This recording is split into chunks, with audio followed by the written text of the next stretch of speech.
साफ कहना चाहिए और बेलाग कहना चाहिए। लगी लपटी बात सियासतदानों को तो जेब देती है, दीन के खादिमों को जेब नहीं दिया करती। हमें जो बात कहनी है वो डंके की चोट पर कहनी है, और इसलिए कहनी है कि इंसानों का जुल्म और जबर न किसी इंसान की ज़िंदगी का एक दिन कम कर सकता है और न किसी की मौत को करीब ला सकता है।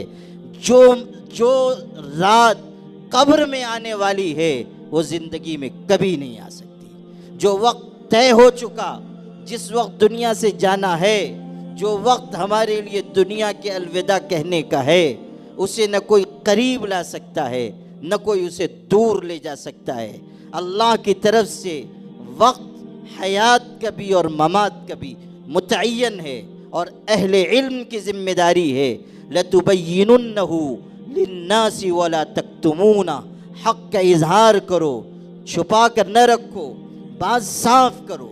हमारा मुल्क बदतरीन बदअमनी की राह पर जा रहा है, और ये मुल्क उसी वक्त बचेगा जब इस मुल्क को बदअमनी से, लाकानूनियत से बचाया जाएगा। याद रखिएगा, आज जो लोग इसकी तरबियत दे रहे हैं कि किसी ख़ास तबके को निशाना बनाया जाए, उनको मारा जाए, उनके ऊपर जुल्म किया जाए, वो ये भूल रहे हैं कि जब जंगल में रहने वाला शेर खूंखार हो जाता है, आदम खोर हो जाता है, तो वो सिर्फ दुश्मनों पर हमला नहीं करता, वो अपने इर्द गिर्द के लोगों को भी फाड़ कर खा जाता है। अगर ये जुल्म की, नफ़रत की आग बढ़ेगी तो ये पूरे मुल्क के लिए दर्द सर बनेगी।